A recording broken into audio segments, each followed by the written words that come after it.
By now, we're all used to hearing Apple claim that the latest version of the iPhone is using the strongest glass ever. But this year, Apple went even further, claiming the iPhone 12 series brings the biggest jump in durability ever to an iPhone with 4 times better drop performance. They say this is achieved through introducing nano-ceramic crystals, which apparently are harder than most metals, into the glass on the front of the phone to make what they're calling ceramic shield. On top of that, because the iPhone 12's new design has the front cover sit flush with the edge of the phone, it's supposed to help protect it even more, which only has me more excited to see what happens in this drop test.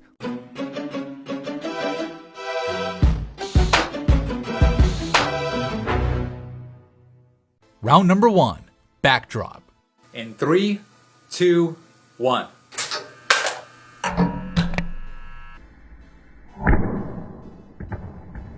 After the backdrop, unfortunately, the iPhone 12's rear glass cracks, while somewhat surprisingly, the textured matte glass on the iPhone 12 Pro still remains fully intact. Now, neither of these phones are using the ceramic shield on the rear glass here, that's only on the front glass, so it's an interesting result. This is just a sample size of 1, so the difference could just be random luck for the iPhone 12 Pro, or bad luck for the iPhone 12 depending on how you're looking at it, but either way, it's an impressive result, at least for the iPhone 12 Pro in round number 1. Round number 2, corner drop.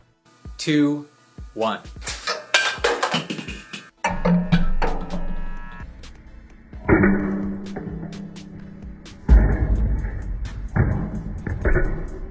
The corner drop scuffs both phones, with the scuffs actually looking a bit worse on the stainless steel band of the iPhone 12 Pro, usually it's the other way around, but both phones still remain fully functional without any cracks to the glass, which is good news considering the iPhone 12's thinner bezels. Round number 3, face drop.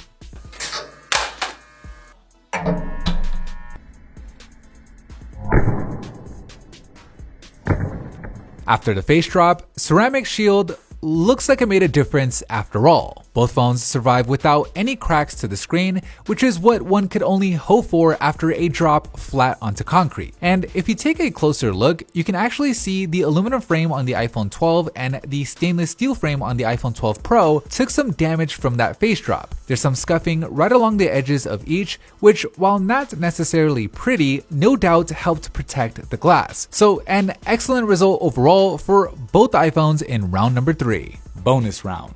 With both phones still remaining fully functional with their front glass intact, we move on to the impact and shock resistance part of the test, where we'll drop each phone from just under 1.5 meters onto a smoother steel surface.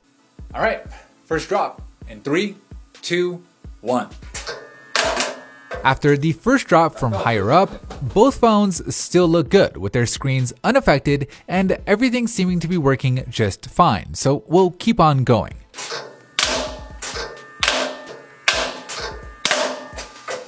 Five drops in, and the initial damage from the backdrop on the iPhone 12 has gotten worse, although nothing has changed on the front. The phone still remains fully functional, so we'll keep on going. 3, 2, 1.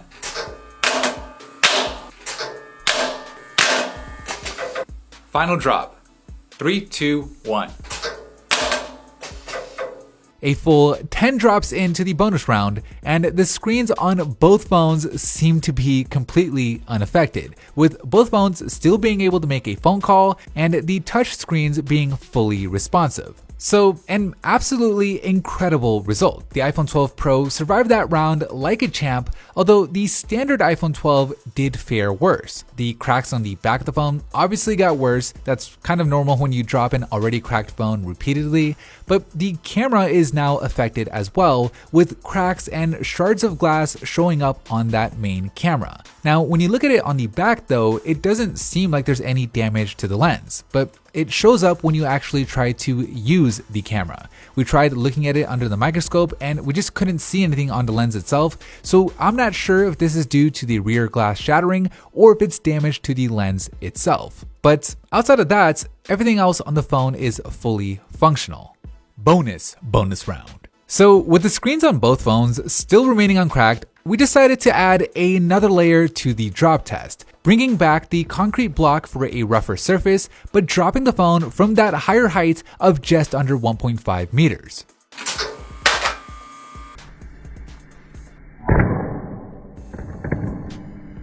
And after that much harder drop, the glass on both of these iPhones still remain fully intact. The bonus drops are onto steel, so you kind of expect it to survive if it doesn't have a crack already, but this drop was onto that concrete block. Now, I do want to stress that this is just a sample size of one, and this is a controlled environment. If you drop one of these phones from a different height, a different angle, or onto a rough or angled surface, the phones could crack. Glass is glass after all. So I'd still put a case on it, but with that said, a really impressive result.